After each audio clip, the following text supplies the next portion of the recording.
የመጀመሪያው የአፍሪካ ዓለም አቀፍ የህዝቦች ጉባኤ አዲስ ዓለም አፍሪካ የጋራ የወደፊት እጣ ፋንታ በመቅረጽ ላይ በሚል መሪ ቃል በአዲስ አበባ እየተካሄደ ነው።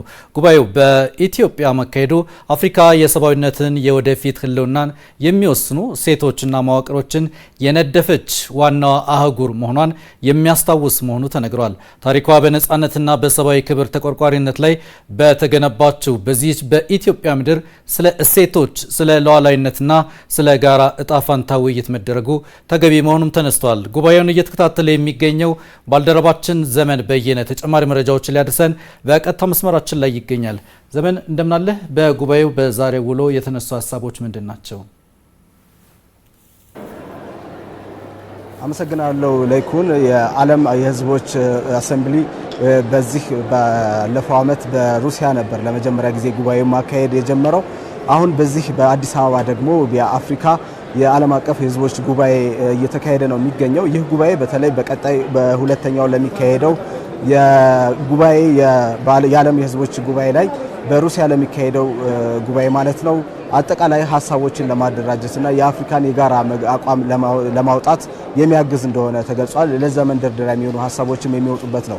በዚህ በአዲስ አበባ እየተካሄደ የሚገኘው ጉባኤ በዋናነት ዓላማ እና መሪ ቃሉን ያደረገው አዲስ ዓለም አፍሪካ የጋራ የወደፊት እጣ ፋንታዋን በመቅረጽ ላይ በሚል ነው። ይህ ደግሞ በተለይ በዚህ በአዲስ አበባ መደረጉ በአፍሪካ ደረጃ ለመጀመሪያ ጊዜ ነው በዚህ በአዲስ አበባ እየተደረገ የሚገኘውና በኢትዮጵያ መጀመሩ የዚህ ጉባኤ ኢትዮጵያ የሰው ዘር መገኛ እንደመሆኗም እንደዚሁም ደግሞ ለአፍሪካ ሀገራት የነጻነት ቀንዲል መሆኗን መነሻ በማድረግ ተገቢ መሆኑን አንስተዋል። በተለይ በዚህ በኢትዮጵያ መሰባሰብ የአፍሪካ የዲፕሎማት መቀመጫ እንደመሆኗ መጠን በርካታ አፍሪካውያን ለአንድነት ምሳሌ የሚያደርጓት ሀገር ላይ ይህ ጉባኤ መጀመሩ ትልቅ ተገቢነት እንዳለውም ጭምር ነው የተነሳው። በአጠቃላይ በጉባኤው ላይ ሲነሱ የነበሩ ሀሳቦች እንደሚያሳዩት ከሆነ ዓለም አሁን ወደ አንድነት እየመጣች ወደ አንድ መንደር እየመጣች በምትገኝበት በዚህ ወቅት ደግሞ የጋራ መግባባት እንዲኖር የሚያስችል ስራዎች በሰፊው መሰራት እንዳለባቸው ተነስቷል። ከዚህ አንጻር እንዲህ ያሉት መድረኮች የእርስ በርስ ግንኙነቶችን በይበልጥ እንደሚያጠናክሩ ነው የተገለጸው። በእንደዚህ አይነት መድረኮች ውስጥ ከተለያዩ የአፍሪካ ሀገራትና እንደዚሁም ከዓለም ሀገራት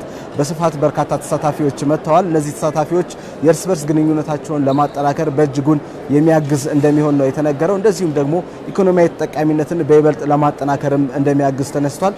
ባለፈው በ2025 በሩሲያ በተካሄደው የመጀመሪያው የዓለም የህዝቦች ጉባኤ ላይ ከ153 ሀገራት የተውጣጡ ተሳታፊዎች ተገኝተው ነበረ። ታዲያ በዚህ ጉባኤ ላይ በተለያዩ የባህል ትስስሮችን ለማስፋትና የባህል ትውውቅን በይበልጥ ለማጠናከር በእጅጉን አጋዥ እንደነበር ነው የተነሳው። ታዲያ ወደዚህ ወደ አፍሪካ ሲመጣ ደግሞ በአፍሪካ ያሉትን ብዝሃ ህዝብ ለማስተሳሰርና ለማጠናከር በእጅጉን አጋዥ እንደሚሆን ይታመናል ማለት ነው። ስለዚህ ኢትዮጵያ ደግሞ ይህንን ፈርቀዳጅ ወስዳ በፈርቀዳጅነት ይህንን ጉባኤ ማዘጋጀቷ ከዚህ ቀደም ከነበራት ልምድ አንጻር እንደዚሁም ደግሞ ለአፍሪካ አንድነት ካበረከተችው አስተዋጽኦ አንጻር ትልቅ አቅም የሚፈጥርና ተገቢም እንደሆነ ነው የተነገረው። ስለዚህ በቀጣይ በ2026 መስከረም ላይ በሞስኮ በሚካሄደው የዚህ ዓለም አቀፍ የሁለተኛው የህዝቦች ጉባኤ ላይም ትልቅ አቅም የሚፈጥር ሀሳቦች እንደሚያዝበት ነው የተነገረው። ከዚህ ባሻገር የተለያዩ ተሳታፊዎች ከ16 የሚሆኑ ሀገራት የተውጣጡ ትርኢቶችን የሚያቀርቡ ተሳታፊዎችም ተገኝተዋል።